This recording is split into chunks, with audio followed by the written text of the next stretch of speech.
हाँ जी सर। हाँ सर, आज तो आप अवार्ड लेने जा रहे हैं। आप हाँ कैसा सर, फ़ील कर रहे हैं सर? बहुत एक्साइटेड है सर। और इस तरीके से पटना में खास करके अवार्ड लेने आए हैं तो काफ़ी अच्छा लग रहा है। और कल से जिस प्रकार से कोऑपरेट कर रहे हैं अवार्ड देने वाले और जो हमारा ख्याल रख रहे हैं, तो बहुत अच्छा भी लग रहा है। और यही एक इंस्पायरेशन मिल रहा है कि आगे फिर और इसी तरीके से कुछ करें। और आप साथ में हैं तो फिर दिक्कत ना आएगी, ये तो मज़े ही मज़े हैं। बिल्कुल। Okay sir.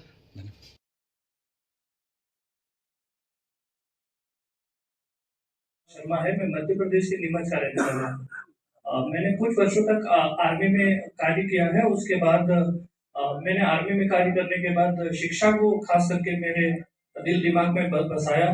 और दिल्ली में कई वर्षों तक बच्चों के लिए विभिन्न प्रकार के कार्य जो होते हैं, जिसमें उनकी मेडिकल हेल्थ से लेकर उनकी मेंटल एजुकेशन से लेकर उनके मोटिवेशन से लेकर और भी दूसरे कार्य, जिसमें हम अगर सोशल जस्टिस की बात करें, जाति धर्म लिंग और इन सब का भेदभाव खत्म करने के लिए, और खास करके महिला सुरक्षा और लड़कियों को खास करके एम्पावर करने के लिए जो काम करना चाहिए, मैंने उसके लिए काफी प्रयास किया है। अभी मध्य प्रदेश के नीमच में मैं लगातार यही काम कर रहा हूँ। और मेरा मिशन ये है कि मैं पूरे भारतवर्ष के उन क्षेत्रों तक एजुकेशन को लेकर जाऊं, उस सिस्टम को लेकर जाऊं जिसके लिए बच्चे हजारों लाखों रुपए की खर्चे के साथ बड़े शहरों में जाते हैं।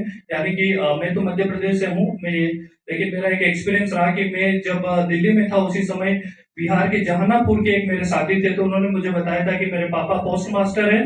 और उन्होंने कोशिश करी है कि मैं जो है 2 कट्टा जमीन बेचकर कैसे भी करके बेटा तुम्हारे को यूपीएससी करवाऊंगा। तो मैं चाहता हूँ कि उनको वो 2 कट्टा जमीन बेचने की जरूरत ना पड़े और वो बच्चा आईएएस भी बने। मेरी जिंदगी का यही मकसद रह रहा है कि कैसे भी करके लोगों के अधिकार जो है उन्हें सबको मिलने चाहिए, क्योंकि जब तक कोई भी व्यक्ति विकास नहीं कर सकता जब तक उसके अधिकार ना मिले। मानवाधिकार का अर्थ ही होता है मानव के अधिक अधिकार, और मानव के अधिक अधिकार ही उसके सर्वांगीण विकास को सुनिश्चित करते हैं। सोशल जस्टिस कहता है, सामाजिक न्याय कहता है, जाति धर्म लिंग का भेदभाव नहीं होना चाहिए, इनका अभाव होना चाहिए। और जो भी संसाधन जो कुछ लोगों के पास एकत्र हो गए, 1% या 2-4% के पास इंडिया में, वो संसाधन हर एक छोटे व्यक्ति तक पहुंचने चाहिए और उसके अधिकारों की रक्षा होनी चाहिए। और मैं खास करके जो नेशनल प्रेसिडेंट सर है, जो इस प्रकार का प्रोग्राम करवा रहे, रोहित सर, यहाँ के कोऑर्डिनेटर और इस प्रोग्राम के सभी आयोजनकर्ताओं को दिल से धन्यवाद देता हूँ कि आप इस देश को आगे बढ़ाने वाले इतने अच्छे लोगों को प्रमोट कर रहे हैं, जो खास करके कई बार कहते हैं ना कि हर कोई व्यक्ति अपने आप में हीरो होता है, कुछ लोगों की फिल्में रिलीज नहीं होती, और आज आप हमें हीरो बनाने के लिए हमारी फिल्म रिलीज कर रहे हैं। इसलिए मैं आत्मा से आपको धन्यवाद देता हूं और मैं चाहता हूं कि हम सभी लोग हमारे जीवन में आगे बढ़कर और बेहतर करने का प्रयास करें। धन्यवाद, थैंक यू। धन्यवाद सर। सम्मान भी पाए। मानवाधिकार का अर्थ होता है व्यक्ति अपना सर्वांगीण विकास करे, यानी मनुष्य अपने हर क्षेत्र में उसको विकास की सारी व्यवस्थाएं मिले, जिससे वो जहाँ पहुँचना चाहे वो वहाँ पहुँच जाए। और दूसरा होता है सामाजिक न्याय।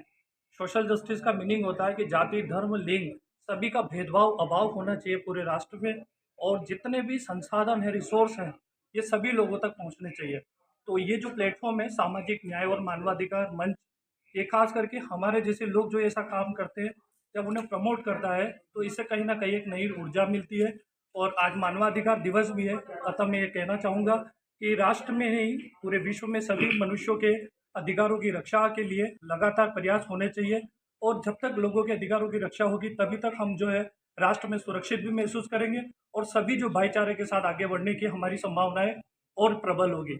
बहुत बहुत धन्यवाद देता आज हूँ। सम्मान पाकर कैसा महसूस? सम्मान पाके बहुत अच्छा लग रहा है, क्योंकि बिहार पटना की धरती को मैं प्रणाम करता हूँ, जहाँ इतने महान खास करके विद्वानों ने जन्म लिया है। और पटना की ही धरती है जहाँ से गांधी मैदान से कई सारे आंदोलन प्रस्फुटित हुए। तो मैं और इस कार्यक्रम के आयोजक रोहित सिंह बराबर ऐसा कार्य अपनी टीम के साथ करते हैं, उन्हें उनके विषय में क्या करेंगे? रोहित सर और आशुतोष जी जो इस प्रोग्राम को कोऑर्डिनेट भी कर रहे हैं, और रोहित जी जो नेशनल प्रेसिडेंट है, मैं उनकी तारीफ दिल से करना चाहता हूँ, क्योंकि सबसे बड़ी बात होती है कि एक भारतवर्ष जो कि इतना विविधता से भरा हुआ राष्ट्र है, और इसमें इस प्रकार के लोगों को प्रमोट करने के लिए वो एक कार्य कर रहे हैं, और इस कार्य के लिए इतनी मेहनत करते हैं ताकि देश में ऐसी चीज़ों का आगे संचार हो। तो बहुत बहुत सर, धन्यवाद चाहिए। नए सोशल वर्कर को आप क्या कहेंगे जो केवल फेसबुक तक मैं सभी बने नए रहते हैं? सोशल वर्कर को कहना चाहूँगा कि देखिए, सोशल मीडिया पर सोशल से हम जो वर्क करते हैं वो तो ठीक है, लेकिन ग्राउंड लेवल पर जहाँ कहीं आपको कुछ भी ऐसा दिखाई दे कि अगर आप वो कार्य करने से किसी का भला हो सकता है, किसी का हित हो सकता है, कोई भेदभाव से बच सकता है या किसी के अधिकारों की रक्षा हो सकती है, तो हमें सोशल मीडिया से निकलकर हमें ग्राउंड लेवल पर, प्रैक्टिकल लेवल पर लोगों के साथ खड़ा होकर उनके साथ उनके अधिकारों के लिए बात करनी पड़ेगी। और युवा पीढ़ी जो खास करके आज सोशल मीडिया पर इस तरीके से पूरी तरीके से जो काम कर रही है या सोशल मीडिया पर अपना समय देती है, बस मैं युवा पीढ़ी से ये कहना चाहता हूँ कि आपके पास एनर्जी है।